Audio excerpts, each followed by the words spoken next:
Olá, leitor do site agazeta.net. Mais uma vez, nós estamos aqui iniciando uma série de entrevistas com os candidatos à Prefeitura de Rio Branco. A direção da TV Gazeta e do site fizeram reunião com todos os representantes de coligações e o entrevistado de hoje, quem abre essa série de entrevistas, é o candidato da Rede Sustentabilidade, Carlos Gomes, com quem eu tenho prazer de conversar agora. Carlos, seja bem-vindo à Gazeta.net.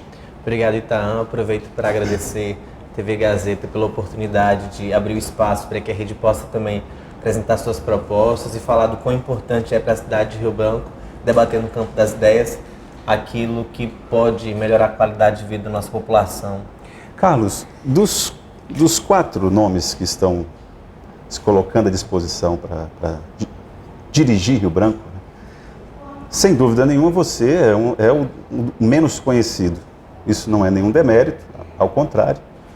Queria que você aproveitasse a oportunidade e se apresentasse, dizer quem você é quando você era jovem, mais jovem, que bairro que você brincava, passou a infância onde?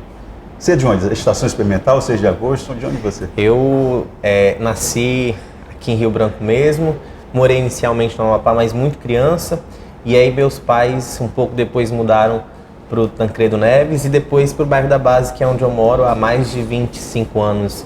E aí eu sou um cidadão rio-branquense acriano, formado em serviço social. Qual é o nome da sua mãe? Rosenilda. E o meu pai chama Carlos, servidor público, trabalha na saúde do município. Estou atualmente aluno de Economia da Universidade Federal do Acre, mas já passei por outros cursos e me proponho a dialogar sobre a cidade que a gente quer, debater respeitando os adversários, mas sobretudo com o compromisso de melhorar a qualidade de vida da nossa população. Bom, você é estudante da UFAC, eu me lembro que você fez parte de uma mobilização que tentou discutir a questão do transporte coletivo da cidade de Rio Branco. A mobilização me parece que não foi não teve muito êxito. O que faltou ali? Muito pelo contrário, então, ela teve muito êxito. Em março do ano passado, o atual prefeito, candidato à reeleição, ele encaminhou um projeto de lei para a Câmara Municipal, que inclusive estava na LEAC por conta do prédio que estava sendo utilizado. E o prefeito estava discutindo a isenção do ISSQN da outorga para as empresas do transporte público de Rio Branco. Esses impostos eles totalizam cerca de 8 milhões que deixarão serem arrecadados pelo município. Isso implica dizer que políticas públicas deixarão de acontecer. Mas voltando para o debate da mobilidade urbana e transporte público, em março nós somos contrários a isso. Mas não éramos contrários porque fazemos oposição ao prefeito de Rio Branco. Éramos contrários porque acreditávamos que o projeto, tal qual foi enviado para a Câmara Municipal, não representava nem os interesses dos estudantes, muito menos da classe trabalhadora e, de um modo geral, da cidade de Rio Branco. E o que a gente fez? A gente pegou o projeto de lei, estudamos o projeto de lei, debatemos no mérito e apresentamos 7 emendas para todos os vereadores. Das nossas 7 emendas, 2 foram aprovadas. Para a gente isso foi muito positivo porque qualificou o debate daquilo que a gente pensava, mas infelizmente o prefeito tinha e tem maioria, acabou aprovando a isenção do ISSQN da outorga de 8 milhões e a condicionalidade era manter a tarifa congelada até dezembro de 2016. Se você foi eleito? Dezembro de 2016, para a gente continuar o debate da mobilidade urbana. Em dezembro do ano passado, o prefeito encaminhou um novo projeto, reajustando para R$ 3 e mantendo a isenção do ISSQN da outorga para os empresários do transporte público. Prioridade nossa qual é? A revisão da isenção do ISSQN da outorga, mas não somente isso, fiscalizar o contrato. Pelo que a gente acompanhou, a gente teve casos de frota sucateada que vieram para cá, e aí tem um outro problema. Parte das nossas placas são do estado da Bahia, e isso implica dizer que impostos em razão do IPVA, eles vão para o estado da Bahia, o que tira a receita do nosso município, que já não tem uma receita consolidada. Tanto é que grande parte do nosso orçamento municipal vem do Fundo de Participação dos Municípios e de repasse do governo federal como um todo. Então a prioridade nossa para a mobilidade urbana é rediscutir a isenção do ISSQN da outorga, bem como fiscalizar o contrato que foi celebrado entre as empresas. E aí tem uma outra questão também, então. As empresas que renovaram o contrato, elas já estavam aqui. O prefeito ele não abriu um edital de licitação para que outras empresas pudessem oferecer o serviço a um custo menor com qualidade. Então a gente precisa também revisar essa concessão, se for o caso.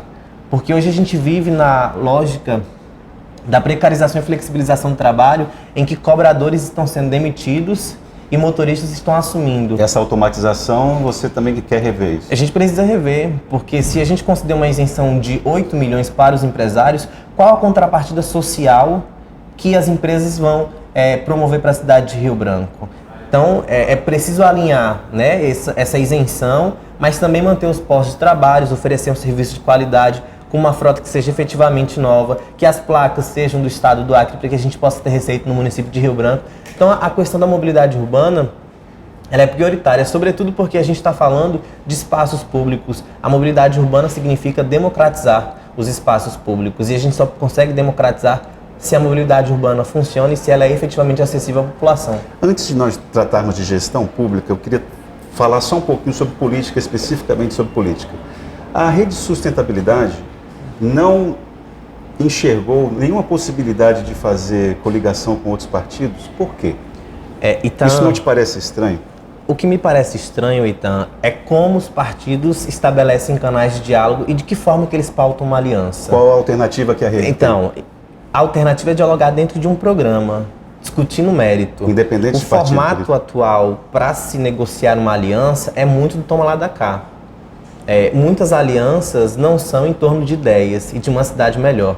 São em torno do tempo de TV, quanto que um partido leva de tempo de TV para uma candidatura majoritária, qual é o retorno que a candidatura majoritária vai dar para um outro partido para bancar as candidaturas proporcionais. A nossa preocupação não é para ter grandes estruturas, mas é para ter um programa que discuta a cidade de Rio Branco. E a gente precisa inverter essa lógica de aliança, não só aqui na cidade de Rio Branco, mas em âmbito estadual e nacional.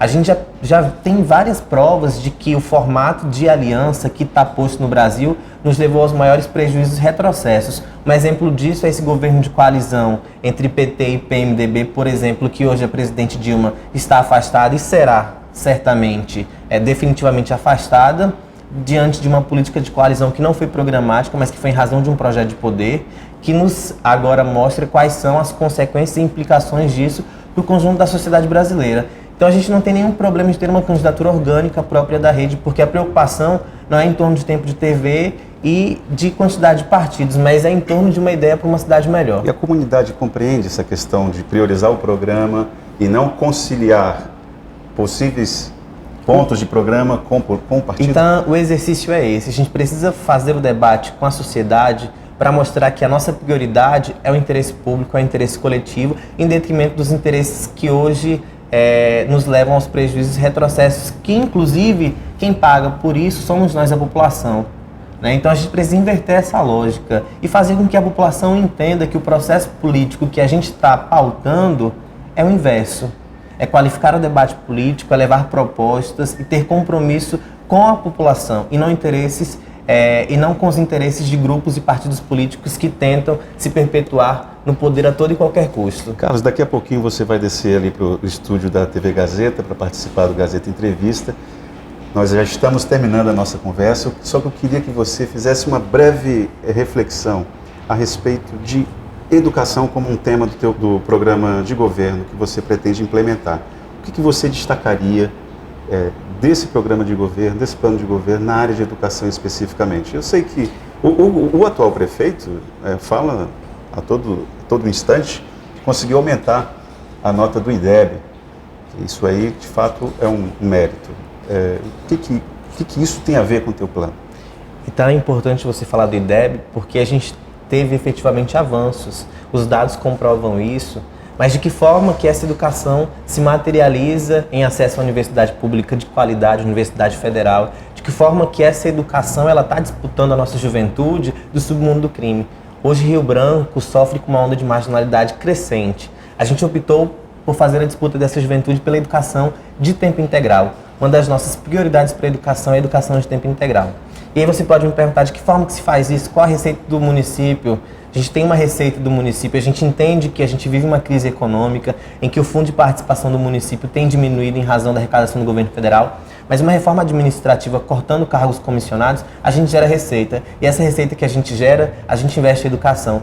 Porque não há, Itaã, transformação social se a gente não discutir uma educação que seja efetivamente de qualidade e inclusiva. Então, com muita tranquilidade, a nossa prioridade para a educação é a educação de tempo integral. Sem sombra de dúvidas, a educação é prioridade para a transformação social. Obrigado pela sua participação aqui na Gazeta.net. Eu que agradeço, Itaã. Boa sorte.